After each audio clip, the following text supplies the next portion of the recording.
Welcome to smart engineering. ఈరోజు క్లాస్లో హైపర్బోలాని eccentricity method use చేసుకుని ఎలా కన్స్ట్రక్ట్ చేయాలో చూద్దాం. క్వశ్చన్ చూస్తే, construct a hyperbola by eccentricity method if the distance between the focus and the directrix as 50 mm and eccentricity as 3/2. ఇప్పుడు ఒక straight లైన్ని డ్రా చేయండి. ఇదే డైరెక్ట్రిక్స్ అవుతుంది.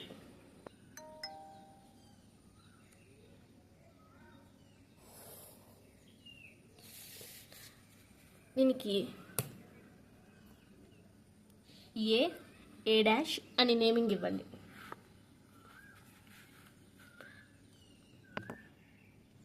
ఇప్పుడు దీనికి మిడిల్లో వచ్చేటట్టు ఒక పర్పెండిక్యులర్ లైన్ డ్రా చేయండి. ఈ లైన్ మీద ఫోకస్ అండ్ వర్టెక్స్ అనేవి ఉంటుంది.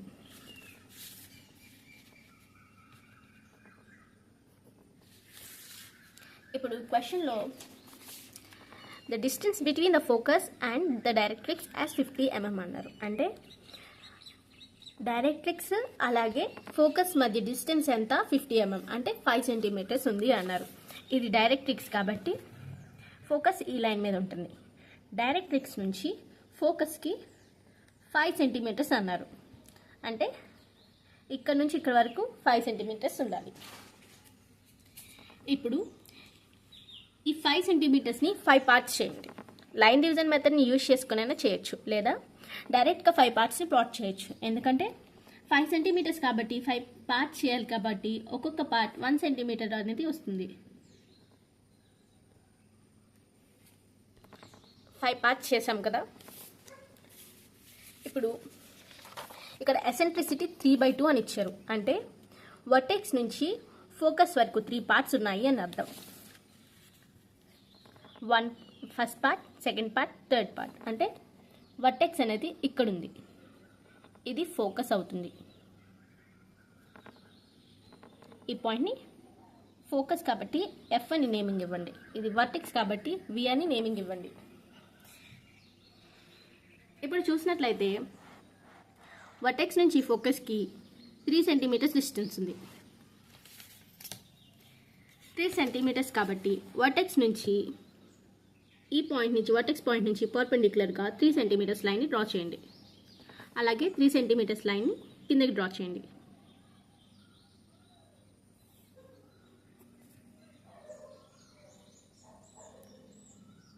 ఇలా డ్రా చేసిన తర్వాత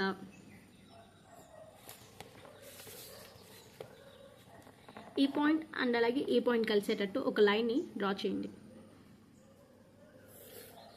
అలాగే ఈ పాయింట్ కలిసేలాగా ఒక లైన్ని డ్రా చేయండి.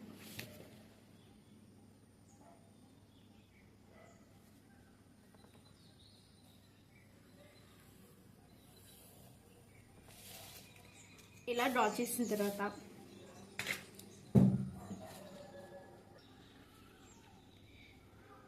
సర్క్యులర్తో నేను 1 cm డిస్టెన్స్ తీసుకుంటున్నాను. మీరు 1 cm తీసుకోవచ్చు, లేదా 1.2, 1.5 ఎంతైనా తీసుకోవచ్చు. తీసుకుని ఒక 3 పాయింట్స్ని ప్లాట్ చేయండి.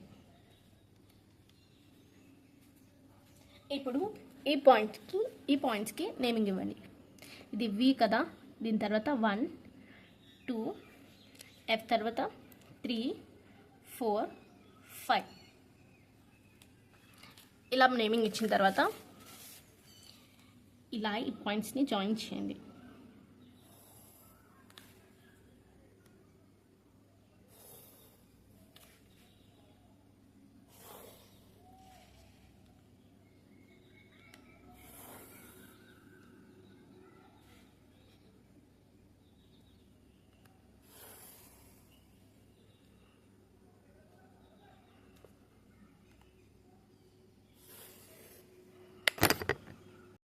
ఇలా చేసిన తర్వాత వీటికి కూడా నేమింగ్స్ ఇవ్వండి. ఇది వి కాబట్టి దీని వి డాష్ కింద, ఇది 1 కాబట్టి ఇది 1 డాష్, 2 డాష్, ఇది ఫోకస్ కాబట్టి F dash, 3 dash, 4 dash, 5 dash. Next ఒక సర్క్యులర్ తీసుకోండి. వివి డాష్ని మెజర్ చేయండి. సర్క్యులర్ని ఫోకస్ మీద పాయింట్ చేయండి. ఒక ఆర్క్ వివి డాష్ మీదకి డ్రా చేస్తే అది కరెక్ట్గా ఈ పాయింట్ దగ్గర కట్ అవుతుంది. అలాగే 1 1 డాష్ యొక్క డిస్టెన్స్ని మెజర్ చేయండి. మెజర్ చేసి సర్క్యులర్ని ఫోకస్ మీద పాయింట్ చేసి 1 మీదకి ఒక ఆర్క్ డ్రా చేయండి. పైన ఒక ఆర్క్, అలాగే కింద ఒక ఆర్క్. నెక్స్ట్ 2 యొక్క డిస్టెన్స్ని మెజర్ చేయండి.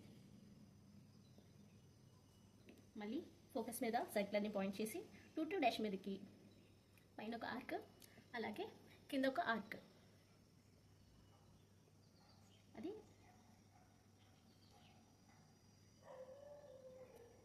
ఈ పాయింట్ దగ్గర 2 యొక్క డిస్టెన్స్ని మెజర్ చేయండి. ఫోకస్ మీద సర్క్యులర్ని పాయింట్ చేసి 2 మీదకి పైన ఒక ఆర్క్, అలాగే కింద ఒక ఆర్క్ డ్రా చేయండి. అలాగే ఫోకస్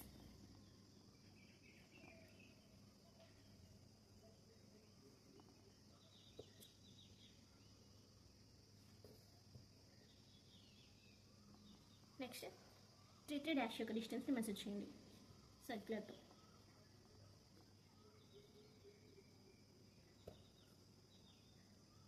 ఫోకస్ మీద పాయింట్ చేసి సర్క్యులర్తో 3 మీదకి పైన ఒక ఆర్క్, అలాగే కింద ఒక ఆర్క్ డ్రా చేయండి.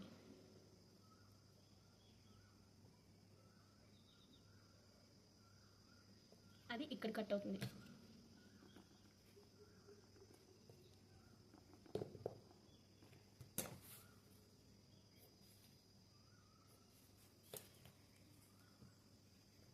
ఫోర్ డాష్ యొక్క డిస్టెన్స్ని మెజర్ చేయండి.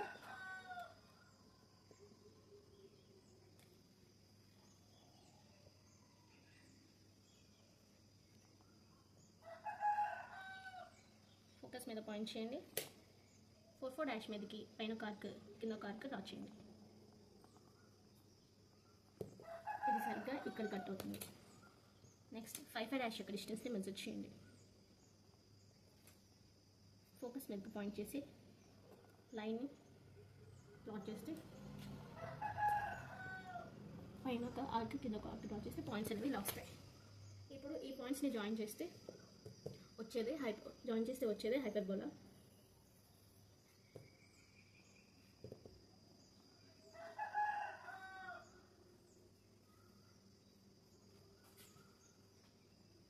అలాగే ఈ పాయింట్స్ని కూడా జాయిన్ చేస్తే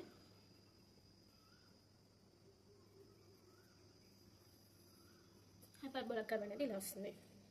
ఇప్పుడు నేమింగ్ ఇవ్వండి ఈ పాయింట్స్కి. ఇది P1, P2, P3, P4, P5, P6. అలాగే ఇక్కడ కూడా ఇది P'6, ఇది P'5, ఇది P'4, P'3, P'2, ఇది P'1.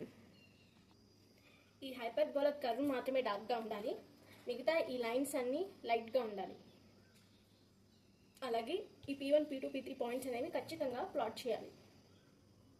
ఈ పారాబోలా డ్రాయింగ్ షీట్ మీద ల్యాండ్స్కేప్లో డ్రా చేయాలి. అలాగే డ్రాయింగ్ షీట్ మీద ఇంకా ఏ ఇన్ఫర్మేషన్ రాయకూడదు, ఓన్లీ హైపర్బోలా డయాగ్రామ్ మాత్రం ఉండాలి. అలాగే ఇచ్చిన క్వశ్చన్ నెంబర్ రాయండి. ఈ క్లాస్ మీకు అర్థమైనట్లయితే లైక్ చేయండి, షేర్ చేయండి. అలాగే మీకు ఇంకా ఏమైనా డౌట్స్ ఉంటే కామెంట్ చేయండి. నేను ఖచ్చితంగా వాటికి రిప్లై ఇస్తాను. And thank you for watching.